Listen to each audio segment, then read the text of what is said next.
사흘 전에 치러진 일본 참의원 선거는 열린 여당의 참패로 끝났습니다. 이시바 총리의 입지가 크게 흔들리고 있는데요.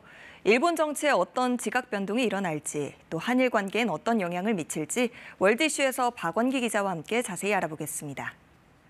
자, 우선 선거 결과부터 짚어보죠. 여당의 참패로 끝났네요. 네, 일본은 자민당과 공명당이 연립 여당을 구성하고 있는데요. 두 정당 의석을 합쳐 원래 목표였던 과반 의석 유지에 실패한 겁니다. 極めて厳しい国民の皆様方のご審判をいただきました。重大な責任を痛感しながらも政治を停滞させないよう 6년 임기의 참의원은 전체 인원이 248명이고 3년마다 절반가량을 뽑습니다. 이번 선거에선 125명이 선출됐습니다. 기존 의석까지 합쳐 두 여당이 과반 유지에 필요한 의석은 50석이었는데요. 하지만 선거 결과 자민당 39석, 공명당 8석, 합쳐서 47석 확보에 그쳤습니다. 일본은 의원 내각제이자 양원제를 채택하고 있는데요. 이번 선거로 중의원과 참의원 모두 여소야대 구도가 만들어졌습니다. 집권 여당이 패배한 이유를 일본 언론은 어떻게 분석하고 있습니까? 네. 무엇보다 1년 새 2배로 뛴 쌀값 등 고물가로 일본 서민들의 생활이 팍팍해진 점이 패배의 주요 원인으로 지목되고 있습니다. 出された値段で買うしかない諦めっていうか、しょうがないよねっていう感じです。心的にはね、お客さんにごめんねっていうのが一番でかいかなと。 정부 비축미까지 풀며 쌀값 급등세를 진정시키려 애썼지만 물가 부담이 내내 선거판을 짓눌렀습니다. 지지부진했던 미국과의 관세 협상도 여당엔 악재로 작용했는데요. 한자로 미국을 쓸 때 우리나라는 아름다울 미자를 쓰는데 일본은 쌀미자를 씁니다. 그래서 선거운동이 한창일 때 두 개의 쌀에 이시바 정권의 운명이 걸렸다는 말이 회자되기도 했습니다. 마침내 오늘 미일 간의 관세 협상이 타결됐다는 소식이 들리긴 했지만 이미 선거는 끝난 뒤였습니다. 극우 성향의 야당도 이번 선거에서 약진해서 이목을 끌었었죠? 네, 그렇습니다. 우리에게 이름도 생소한 참정당이란 야당이 돌풍을 일으켰습니다.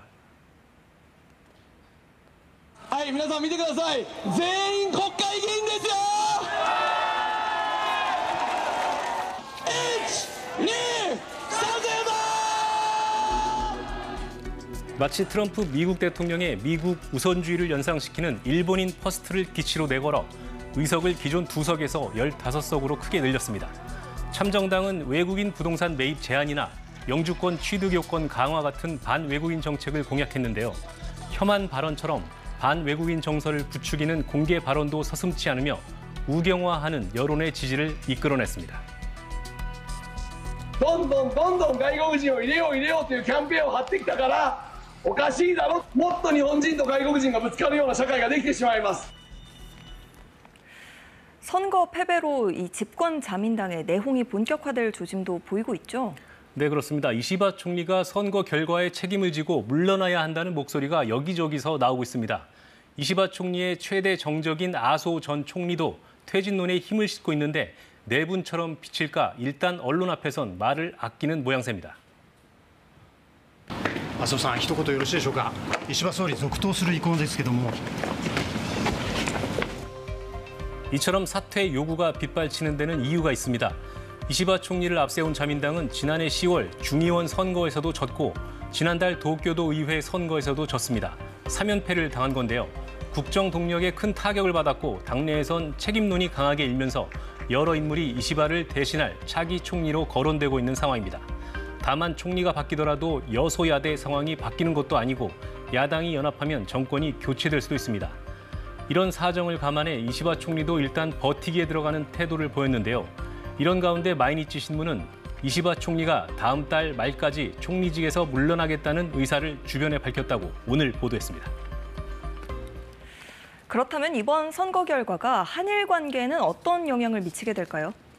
네, 지금까지 한일 협력을 강조해온 이시바 총리 정권이 계속 유지된다면 당장 큰 변화는 없을 거라는 관측이 지배적입니다. 다만 정권을 유지하더라도 일본 내 정치 안정에 더 신경 쓸 수밖에 없겠죠. 그래서 당분간 한일 관계 개선이나 셔틀 외교 재개에 속도를 내기는 어려워 보입니다. 반면 이시바 총리가 퇴진 압박을 이기지 못해 끝내 물러나게 될 경우엔 양국 관계가 요동칠 수도 있다는 우려도 나오는데요. 다카이치 사나에 같은 우익 성향의 정치인이 총리가 될 경우 한일 관계가 악화할 가능성이 있다는 분석도 나오고 있습니다. 이번 선거에서 참정당이나 국민민주당 같은 보수 야당이 약진하면서 일본은 더욱 우클릭하는 모습을 보였는데요. 일본 전국마저 한동안 안개 속에 휩싸이면서 이제 취임 한 달 반을 넘긴 이재명 대통령의 대일 외교 전략 수립에도 적잖은 어려움이 있을 거로 예상됩니다. 월드 이슈 박원기 기자와 함께했습니다. 잘 들었습니다.